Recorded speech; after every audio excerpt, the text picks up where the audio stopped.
सभी साथियों को नमस्कार। एक बार फिर से आपका स्वागत है हमारे ऑनलाइन प्लेटफॉर्म पर। तो आज हम बात करते हैं जो हमारा मॉडल पेपर चल रहा है, वो 7वां मॉडल पेपर चल रहा है। तो आज 7वें मॉडल पेपर के जो कितने भी क्वेश्चन रहने वाले हैं उनको सॉल्व करेंगे। जो बच्चे हमारी वीडियो को इंडिया किसी भी कोने से देख रहे हैं, जो छात्र हमारे यूट्यूब के माध्यम से तैयारी कर रहे हैं, तो उन सबके लिए मैं कहना चाहूँगा आपका जो ITI सेकेंडरी के एग्ज़ाम है वो नज़दीक आ गए हैं। जितनी हम सॉल्यूशन दे रहे हैं आपको, तो ध्यानपूर्वक पढ़ें और अच्छे से उनको रिकवर करें। तो हमारा आज मॉडल पेपर चल रहा है 7, तो आज इनके क्वेश्चन हम हल करते हैं। तो सभी बच्चों को जल्दी से लाइव सेशन में जुड़ जाएं और हमारी वीडियो को शेयर करें, कमेंट करें, जिससे आने वाली वीडियो सबसे पहले आप तक पहुंच गए। तो बढ़ते हैं इसी क्रम में। पहला प्रश्न निकल के आता है हमारा कि शॉर्ट और ओपन सर्किट के लिए आर्मेचर बाइंडिंग का परीक्षण करने के लिए किस उपकरण का उपयोग किया जाता है। ये कह रहा है कि शॉर्ट और ओपन हो तो ऐसी बाइंडिंग आर्मेचर, तो उसके लिए हम कौन से उपकरण का उपयोग करेंगे उसको जांच करने के लिए, ठीक है ना। अब शॉर्ट और ओपन क्या भारी हो गई, अब अंतर की तो नहीं बाहर की हो गई, ठीक है ना। तो हम देखेंगे तो करने के लिए किसका उपकरण का उपयोग करते हैं। तो पहला है टोंग परीक्षण, तो टोंग परीक्षण तो करते नहीं है बेटा। दूसरा है डिजिटल मल्टीमीटर, तीसरा है आंतरिक ग्रालर और चौथा है बाहरी ग्रालर। तो चारों ऑप्शन रहने वाले हैं। तो कौन सा रहेगा बेटा राइट आंसर हमारा? डी हो जाएगा, राइट आंसर डी।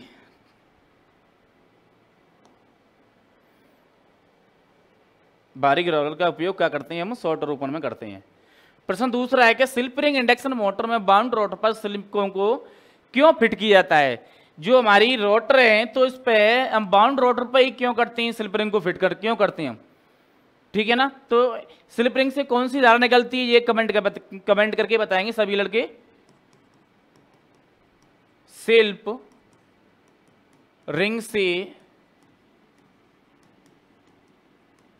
कौन सी धारा लेते हैं भाई, स्लिप रिंग से हम कौन सी धारा लेते हैं, सभी बच्चों को कमेंट करके बताना। जो बच्चे पढ़ते होंगे वो बता देंगे। तो हमारा पहला प्रश्न है कि स्लिप कम करना, दूसरा है उच्च स्टार्टिंग और रनिंग टॉर्क के लिए, तीसरा है नुकसान को कम करने के लिए और चौथा है गति को नियंत्रण करने के लिए। बहुत ही प्यारा प्रश्न है। तो हमारा राइट आंसर क्या हो जाएगा बेटा? उच्च स्टार्टिंग और रनिंग टॉर्क के लिए क्या करते हैं भाई, हम स्लिप रिंग इंडक्शन पर क्या करते हैं, बाउंड रोटर पर क्या करते हैं, इनको फिट करते हैं, ठीक है। प्रश्न हमारा तीसरा कह रहा है कि नियंत्रण पैनल में थर्मल ओवरलोड रिले का उद्देश्य क्या है। कितना प्यारा प्रश्न है भाई, मोस्ट प्रश्न समझ लीजिए इसको। प्रश्न की लैंग्वेज समझो आप, लैंग्वेज क्या कह रहा है, देखो लैंग्वेज पकड़ गए आप तो आराम से आप ऑप्शन को पकड़ सकते हो।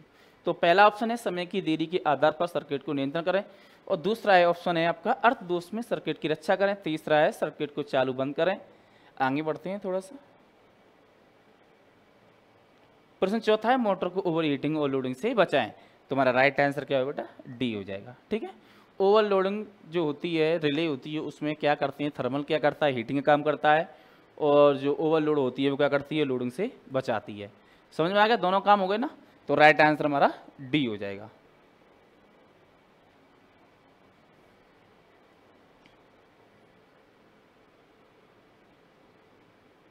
हाँ, पहला प्रश्न है एक गैर परंपरागत ऊर्जा स्रोत कौन सा है। गैर परंपरागत ऊर्जा स्रोत देखना है।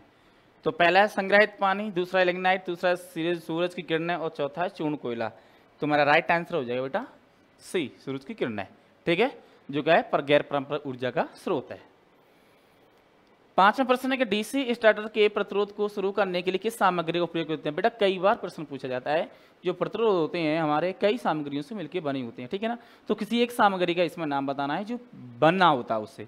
तो पहला है मैंगनीज, दूसरा यूरिका, कास्ट आयरन और तीसरा है चौथा है नाइक्रोम।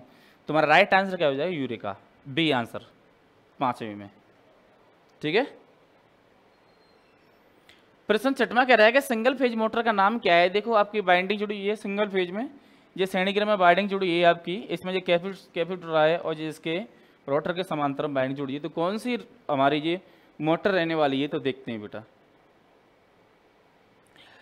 पहली induction starter capacitor run motor, दूसरा है capacitor starter induction run motor, तीसरा है capacitor starter capacitor run motor, चौथा है स्थायी संधारित्र मोटर। तुम्हारा राइट आंसर क्या हो जाएगा बेटा? स्थायी संधारित्र मोटर हो जाएगी, जो आपके उसके समांतर में एक बाइंडिंग जुड़ी होती है, ठीक है। तो राइट आंसर में क्या होगा? डी हो जाएगा।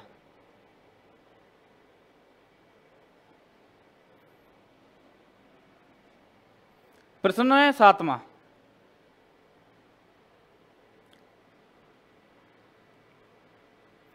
कंट्रोल पैनल वायरिंग में प्रयुक्त गुण का नाम क्या है? भाई गुण का नाम बताना है उसका। तो पहला ऑप्शन लक्स, दूसरा है सरा संयोग, तीसरा है थिम्बल और चौथा है ग्रोमेट।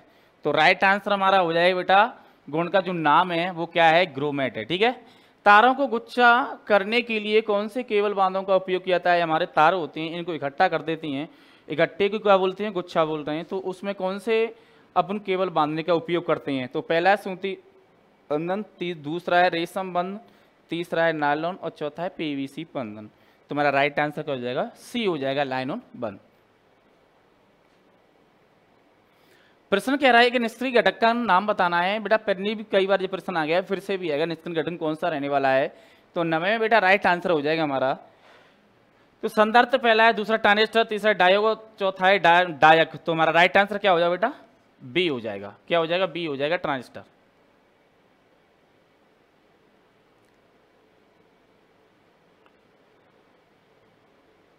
प्रश्न 10वां कह रहा है कि डीसी जनरेटर का नाम क्या है? देखो डीसी जनरेटर का नाम क्या है, इसका नाम बताना है। ठीक है ना? तो क्या नाम रहने वाला है भाई? Differential long shunt compound. तो पहला ही नाम आ गया इसका, क्या रहने वाला बेटा? राइट आंसर ए है, क्या? Differential long shunt compounder. लंबा लॉन्ग माने लंबा, शॉर्ट माने शॉर्ट। तो इस प्रकार से घूम के आ रहा है यहाँ से यहाँ तक, तो क्या हो गया? हमारा शॉर्ट हो गया। अब यहीं से यहाँ तक नहीं घूम के आता, और जहां से इस प्रकार से लगा तो हमारा राइट आंसर क्या हो जाएगा बेटा? देखो घूम के आ रहा है तो सीधा जा रहा है तो लॉन्ग हो गया, और शॉर्ट कैसे करना है? यहाँ से सीधा जुड़ जाता, यहाँ तो क्या हो जाता? लॉन्ग हो जाता। ठीक है। तुम्हारा राइट आंसर क्या हो जाएगा? ए हो जाएगा।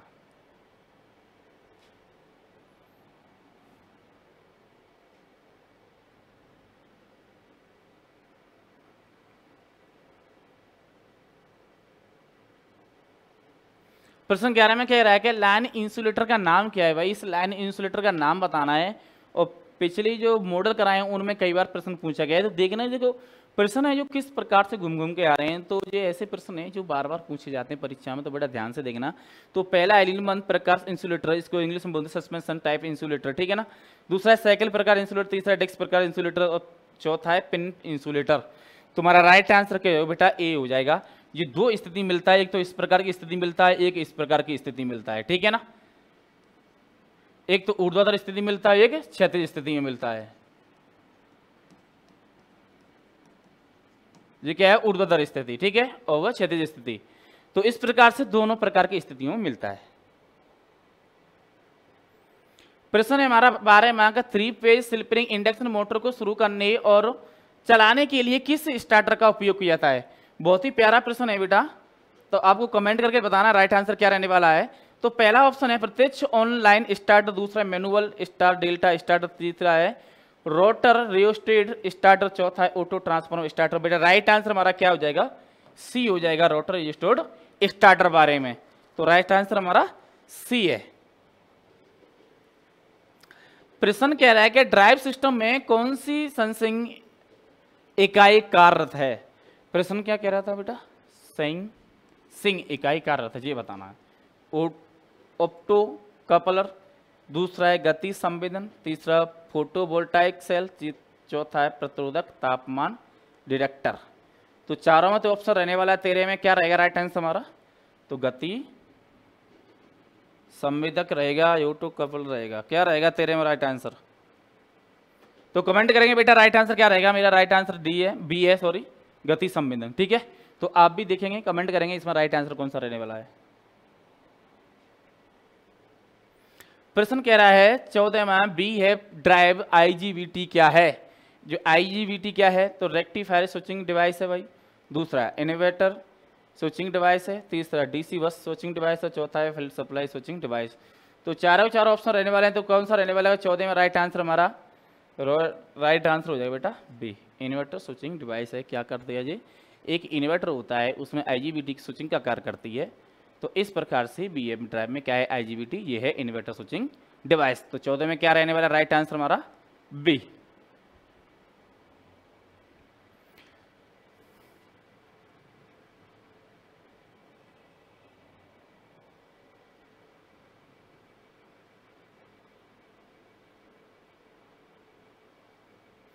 प्रश्न 15 में कह रहा है कौन सा इलेक्ट्रॉनिक सर्किट एसी सिग्नल उत्पन्न करता है। प्रश्न कितना बढ़िया है, आप प्रश्न को समझो। प्रश्न समझ में आ गया तो डेफिनेटली आपकी आंसर भी समझ में आ जाएगा। प्रश्न को आराम से मंथन करो 2-3 सेकंड, क्या रहा है प्रश्न, ठीक है। तो ऑप्शन है दृष्टकारी सर्किट, दूसरा है दोलन सर्किट, तीसरा है फिल्टर सर्किट, चौथा है प्रबंधक सर्किट, ठीक है। तो क्या रहने वाला है 15 में राइट आंसर हमारा, तो देखेंगे बेटा राइट आंसर हमारा क्या रहेगा।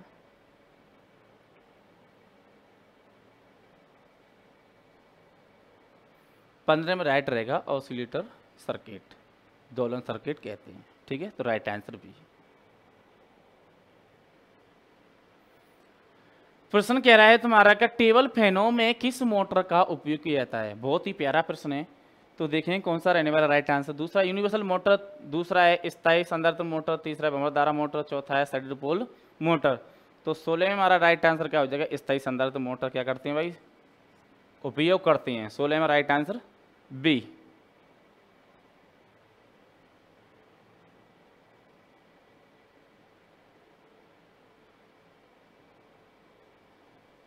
प्रश्न कह रहेगा 3 कला मोटर स्टार्टर के साथ शामिल 2 कार्यात्मक सर्किट क्या हैं।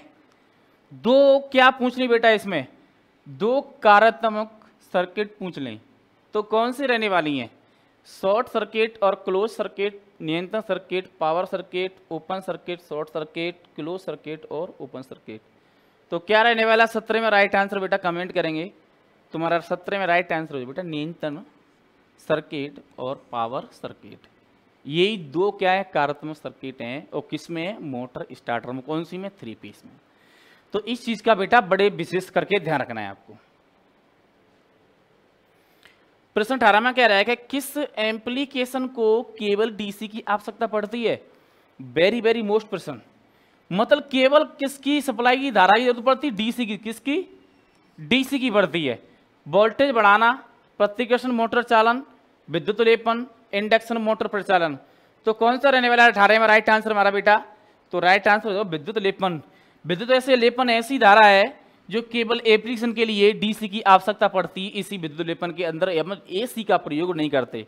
किसका प्रयोग नहीं करते भाई, एसी धारा का प्रयोग नहीं करते, एसी का प्रयोग नहीं करते, ठीक है। किसमें, इसमें, इसमें केवल किसका करते हैं भाई, डीसी का यूज केवल करते हैं। समझ में आ गया ना, इसमें केवल डीसी का यूज करते हैं, ना कि एसी का यूज करते। तो आगे बढ़ते हैं बेटा। प्रश्न कह रहा है कि वितरण प्रणाली में वितरकों के लिए सब स्टेशन को कौन सी विद्युत लाइन जोड़ती है। मतलब प्रश्न क्या कह रहा है, एंड में कौन सी विद्युत लाइन जोड़ती है। प्रश्न की लैंग्वेज समझ में आ गई। तो पहला है फीडर, दूसरा है वितरण, तीसरा है सर्विस लाइन, चौथा है आपका सर्विस मेन। तो 19 में क्या रहेगा बेटा राइट आंसर हमारा, तो फीडर, ठीक है। फीडर क्या करता है, हमारी जो सब स्टेशन की कौन सी लाइन विद्युत लाइन को क्या करता है, जोड़ता है।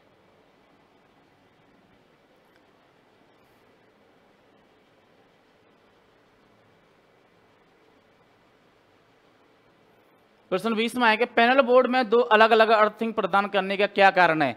तो पहला अनिर्भरता के मामले में एक अर्थिंग सुनिश्चित करें, दूसरा है पैनल में स्थित क्षेत्र को नियंत्रण करें, और तीसरा है पैनल बोर्ड धातु के बॉक्स में बनाया गया, और चौथा है हमारा पैनल बोर्ड में वोल्टेज ड्रॉप को कम करें।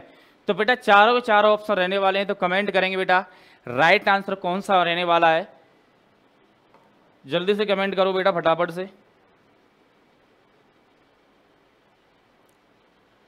तो हमारा राइट आंसर कौन सा हो जाएगा 20 में बेटा, राइट आंसर हमारा हो जाएगा ए। क्या हो जाएगा, ए हो जाएगा। अन्य विफलता के मामले में एक अर्थिंग सुनिश्चित करें, ठीक है ना। जो 2 अर्थिंग होती हैं अलग अलग जगह पे, एक को ऐसा निश्चित करते हैं कि हाँ भाई इस पे तो निश्चित है, ठीक है। तो राइट आंसर क्या, ए हो गया।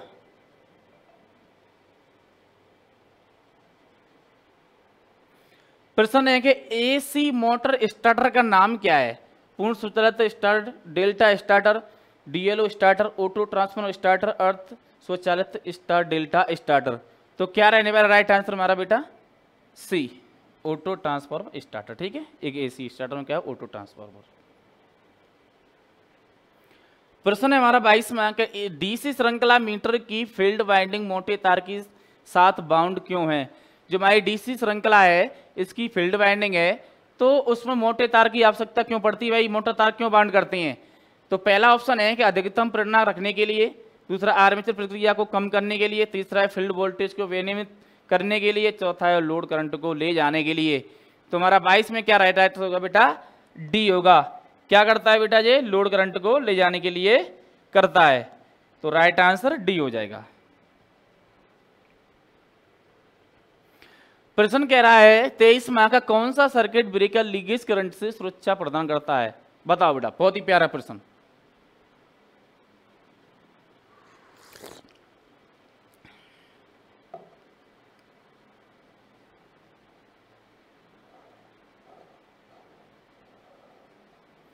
क्या रहने वाला राइट आंसर बताएंगे बेटा। ओसीबी, दूसरा है ईएलसीबी, तीसरा है एमसीसी, चौथा है एमसीबी। तो 23 में क्या रहने वाला बेटा, हमारा राइट आंसर हो जाएगा बेटा क्या, बी हो जाएगा। ईएलसीबी अर्थ लीकेज करंट वो सर्किट ब्रेकर, ठीक है। तो राइट आंसर हमारा बी।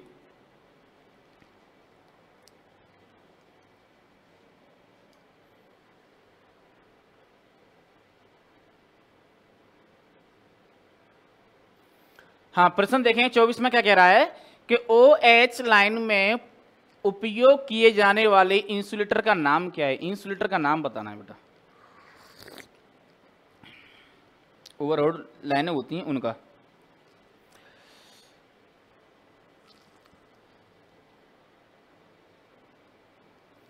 तो पहला है साइकिल इंसुलेटर, दूसरा है पिन इंसुलेटर, चौथा है पोस्ट इंसुलेटर, और चौथा है तीसरा है पोस्ट इंसुलेटर, चौथा है स्टैंड इंसुलेटर। तो चारों में से ऑप्शन क्या रहने वाला है 24 में, राइट आंसर हमारा रह जाएगा साइकिल इंसुलेटर।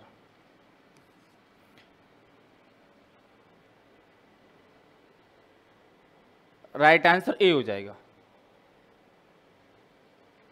प्रश्न 25 में कह रहा है घरेलू पानी पंपों के लिए कौन सी मोटर पसंद की जाती है।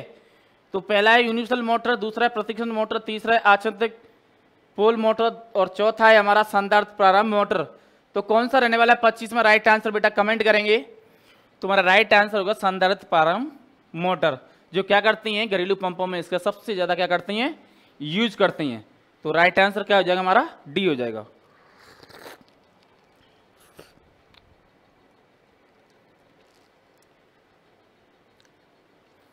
प्रश्न 26 में कह रहा है ओवरहेड OH लाइनों पर उपयोग किए जाने वाले कंडक्टर का नाम क्या है। कंडक्टर का नाम बताना भाई। पहला है कठोर तांबा, दूसरा है एल्युमिनियम, तीसरा है ACSR, चौथा है जस्तीकृत लोहा। तो 26 में क्या राइट आंसर रहने वाला है, राइट आंसर क्या हो जाएगा, सी एल्युमिनियम कंडक्टर स्टील रेनफोर्ड, ठीक है।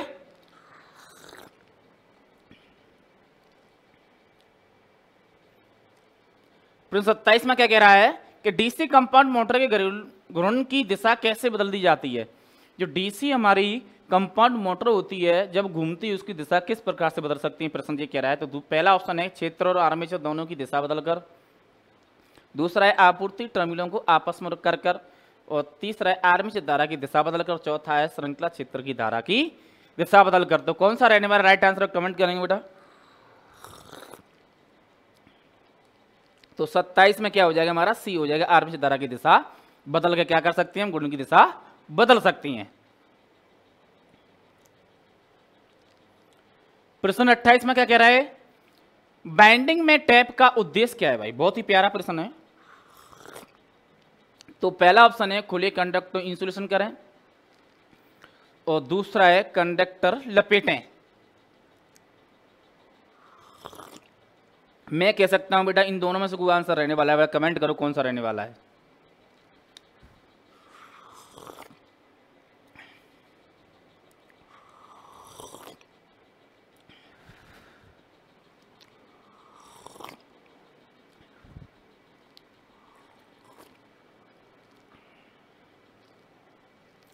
तो कौन सा रहने वाला बेटा, राइट आंसर हमारा बी हो जाएगा। ओके,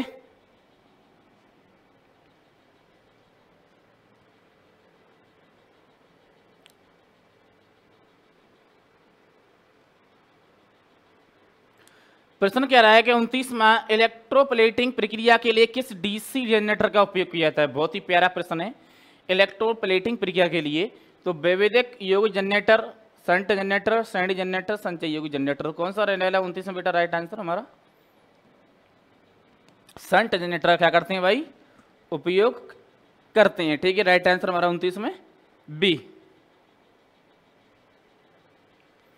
प्रश्न 30वां क्या कह रहा है? सार्वभौमिक मोटर का उपयोग कौन सा है? भोजन मिक्सर में, जेट पंप में, कंप्रेसर में, ट्रेली प्रिंटर में। तो बताएंगे बेटा 30वीं में राइट आंसर क्या रहना है। चारों के चारों ऑप्शन नजर आ रहे हैं, तो कमेंट करेंगे कौन सा राइट आंसर रहने वाला है। तो देखेंगे 30वीं में क्या रहने वाला है बेटा हमारा राइट आंसर। सार्वभौमिक, जो घरों में उपयोग होने वाली, ठीक है ना, तो वो सार्वभौमिक होती है, सबसे ज़्यादा उपयोग होने वाली आती है भोजन मिक्सर में। राइट आंसर क्या हो जाएगा? ए हो जाएगा। प्रश्न है 31वां, कौन सी मोटर में आदि कुंडल बाइंडिंग होती है? प्रश्न समझ में आ गया ना? कौन सी मोटर में आदि कुंडली बाइंडिंग होती है? इस प्रकार से कह सकते हैं। कुंडली बाइंडिंग का मतलब है कि ऐसी मोटर है जिसमें आदि बाइंडिंग स्थापित की जाती है। तो कौन सा रहने वाला राइट आंसर? तो बताएंगे कि वॉशिंग मशीन, छत का पंखा, ग्राइंडर, मिक्सर।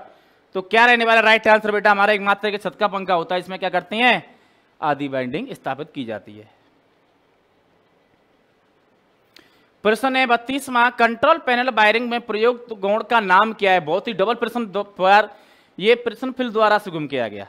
तो क्या है इसमें राइट आंसर हमारा? गुण का ग्रोमेट। ठीक है, राइट आंसर क्या है हमारा? डी। ये प्रश्न कई बार आ गया घूम के। अब पूछ रहा है कि एसी 3 फेज इंडक्शन मोटर का प्रारंभ करंट क्या होगा? हमारी जो एसी 3 फेज इंडक्शन मोटर है, तो उसका प्रारंभ का करंट पूछा गया है, तो उसके कोई कैपेसिटी दे रखी है। तो क्या रहने वाला राइट आंसर? 5 से 6, 4 से 5 और 1 से 2 और 2 से 3। तो क्या रहने वाला है 33 में राइट आंसर हमारा बेटा? तो राइट आंसर हो जाएगा हमारा क्या हो जाएगा? 5 से 6 time of full load current.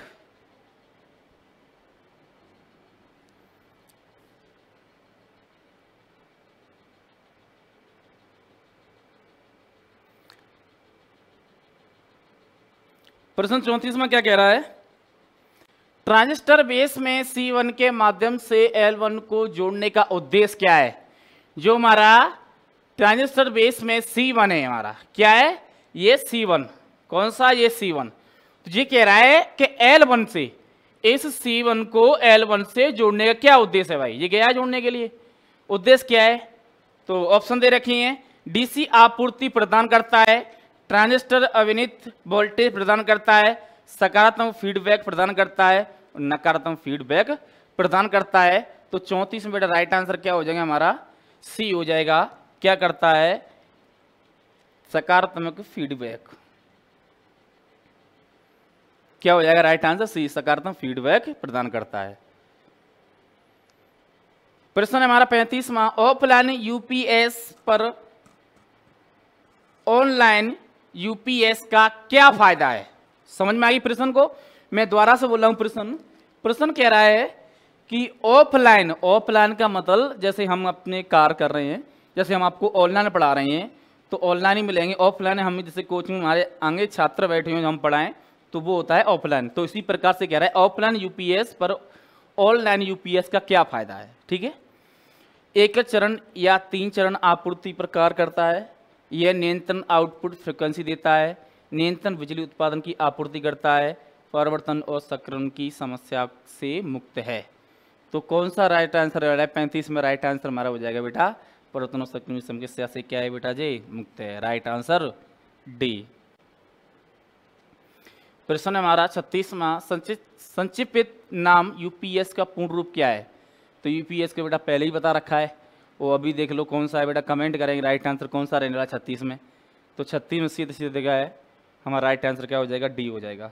इसका पूर्ण रूप क्या है? Right answer D. ठीक है, यूनिट अपटेड पावर सप्लाई। ठीक है, अपटेड पावर सप्लाई। तो राइट आंसर डी। प्रश्न 37 में जनरेटर में ब्रश बनाने के लिए किस सामग्री का उपयोग किया जाता है? डलवा, लोहा, ग्रेफाइट, एल्यूमिनियम और ग्रेफाइट, कार्बन, ग्रेफाइट और स्टील और ग्रेफाइट।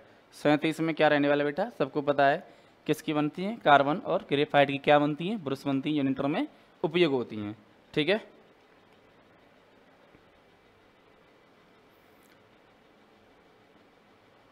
प्रश्न कह रहा है किस प्रकार की सिंगल फेज मोटर को दिखाई गई है। ये हमारी एक सिंगल फेज मोटर है, किस प्रकार की दिखाई गई है, तो पढ़ेंगे इसमें कौन सी दिखाई गई है भाई।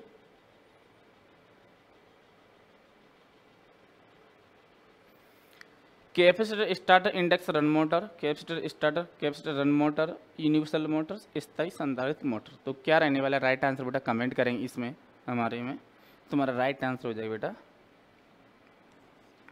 Capacitor star capacitor run motor क्या है, दिखाई गई है इसके अंदर। तो आज की पीडीएफ में हमने जो मॉडल पेपर 7 था वो कवर किया। जिन बच्चों को हमारी वीडियो पसंद लगी, पसंद आई, तो बेटा वीडियो शेयर करें, कमेंट करें, लाइक करें, जिससे आने वाली वीडियो सबसे पहले आप तक पहुंच गए। तो मिलते हैं नेक्स्ट वीडियो में, जब तक के लिए धन्यवाद।